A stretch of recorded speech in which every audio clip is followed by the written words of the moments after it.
C'est fait, notre ministre du Travail et régional a agi. Dès le mois de mai 2025, les ouvriers de la construction devraient pouvoir se déplacer entre les régions et sans que les syndicats et les patrons ne limitent leur mobilité dans les conventions collectives. C'est le souhait du ministre du Travail, Jean Boulet, je vous le disais, qui a déposé son projet de loi ce matin pour moderniser l'industrie de la construction. La proposition qui inclut l'amélioration de la productivité aussi sur les chantiers et la mobilité et la polyvalence de la main-d'œuvre.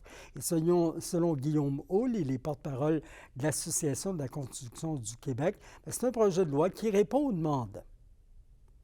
Il y a des élus dans la région de l'Abitibi qui nous ont dit décongestionner notre région.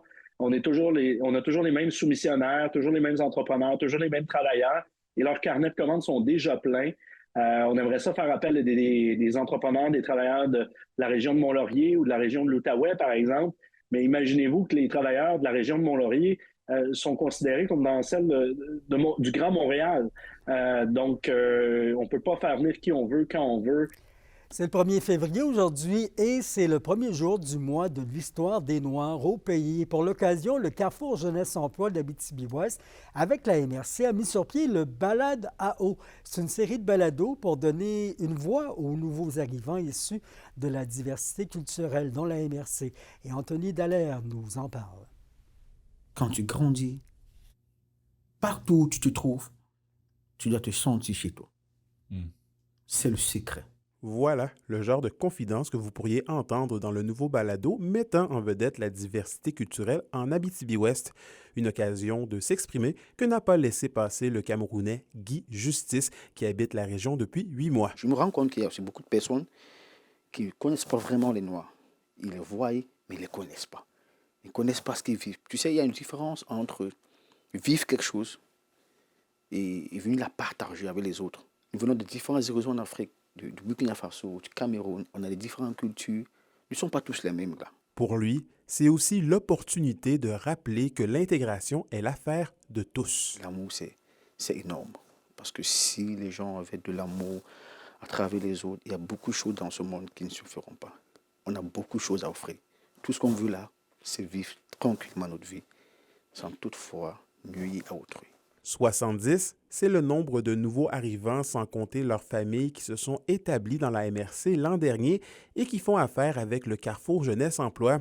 Ceci dit, l'organisme évalue à environ 200 le nombre total de personnes qui ont choisi la région comme terre d'accueil. Ce qui est étranger à nous, ce qui nous ressemble un peu moins, il faut justement qu'on en parle parce que je crois que parfois il y a des inégalités, de la discrimination qui peuvent survenir du fait qu'on n'ouvre pas la parole ou on ne donne pas la parole aux personnes pour se comprendre. Se déclinant en 2 épisodes de plus d'une trentaine de minutes chacun, le balade à eau sera offert sur les pages du Carrefour et sur YouTube. En amorce du mois de l'histoire des Noirs, il était important pour le CJEAO de mettre en perspective ces nouvelles réalités qui composent le territoire. C'est sûr qu'en quelques secondes, on ne peut pas nécessairement saisir toute l'ampleur d'une personne, mais si on a une conversation d'à peu près 30 minutes, ben là, on a une meilleure vue d'ensemble. C'est une très grande vitrine d'écouter ce qu'on a dit. On a aussi à dire, là, on peut s'apporter des choses mutuellement. Tu comprends-tu, là? Les épisodes du balado seront diffusés à la mi-février et d'ici là, même si les épisodes ne sont pas encore sortis, le Carrefour Jeunesse Emploi pense déjà à d'autres façons de laisser s'exprimer les gens issus de la diversité. Anthony Dallaire, RNT Nouvelles, Lassar. On vous en parlait hier de l'importance de l'organisme Le Pilier, l'Association des traumatisés crâniens en Abitibi-Témiscamingue. Bien, bonne nouvelle, Québec qui annonce aujourd'hui accorder 101 000 $ à l'organisme. Une initiative dans le cadre de la mise en œuvre du plan d'action gouvernemental en matière d'action communautaire 2022-2027. Avec l'argent, Le Pilier va réaliser et souhaite un projet pour favoriser ses relations avec les communautés autochtones de la région. Et en prévision de la Journée mondiale du cancer, ça a lieu dimanche, la coalition Priorité Cancer au Québec demande au gouvernement d'agir. L'organisation est d'avis que des milliers de cas de la maladie et des morts qui y étaient rattachés sont évitables étant liés à des facteurs environnementaux. On demande notamment à la santé publique d'être transparente dans le partage des mesures de la qualité de l'air. Ce 2 février, il y a un colloque important à Montréal, au Centre des congrès, où vous allez ramener sur la place publique, c'est ce que vous souhaitez, là, l'importance pour les gouvernements d'ouvrir la porte pour des soins adéquats et surtout une diminution des problèmes environnementaux qui causent le cancer. Exactement. On sait que le 4 février, c'est la journée internationale de lutte contre le cancer. Il y a plusieurs cancers qui ne sont pas évitables, comme les cancers de source génétique. Mais avec notre système de santé qui est bondé, qui a des pénuries de main-d'œuvre, d'accès, bien, en fait, on a beaucoup à faire pour la prévention et pour éviter, il y a plusieurs cancers qui sont évitables. Les cancers qui sont liés à des facteurs de risque environnementaux, ce qu'on souhaite, c'est que le gouvernement priorise la prévention, la promotion de cette protection de notre environnement et qu'on ait vraiment des objectifs clairs, comme ils ont en France, par exemple, de diminuer les cancers évitables de 30 % dans les 10 prochaines années. On est peut-être exigeant, là, comme citoyen, mais c'est très peu quand même. 30 %, c'est pas beaucoup, mais c'est beaucoup plus qu'on a actuellement. Et ce qu'on veut, c'est que ça soit priorisé, qu'on prenne des actions concrètes et qu'on ait une certaine transparence et imputabilité à la population pour s'assurer qu'on donne vraiment de la santé aux populations, puis pas juste des services de santé. Madame Villalba, merci beaucoup de nous en avoir parlé. Vous serez des dizaines d'experts demain à en parler, à divulguer le message, à le promouvoir pour que les gouvernements fassent ce qu'ils doivent faire afin d'améliorer le sort des gens qui vivent dans la province et au pays. Merci beaucoup.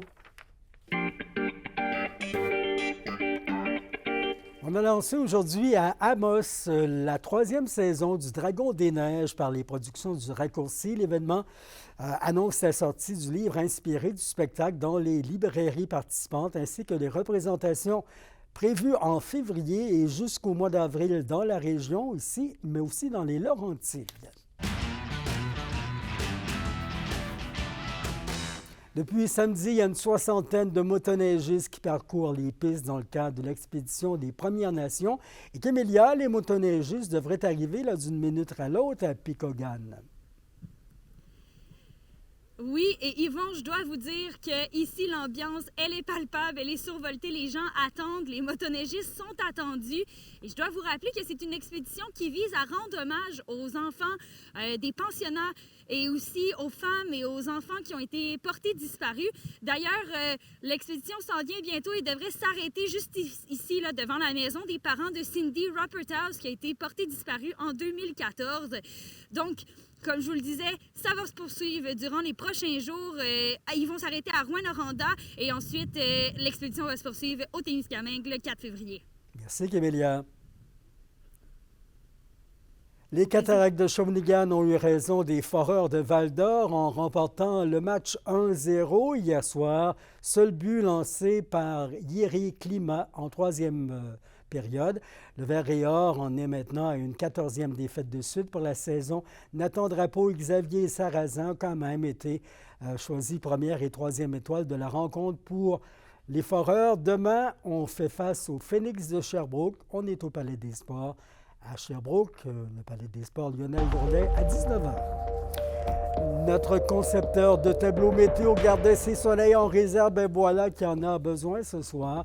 On en a à peine pour 30 % de risque de flocons sous les vents du nord à 20 km/h, minimum autour de -9. Demain, ciel bleu, réveille-toi, maximum à -2. Et ça demeure plein soleil samedi avec 0 degrés Celsius. C'était vos infos régionales. On surveille, vous et moi, demain. La nouvelle maison des jeunes à Lorrainville. Bonne inauguration à vous actuellement. On vous la fait découvrir à nouveau demain. Bonne soirée. Merci d'avoir été là.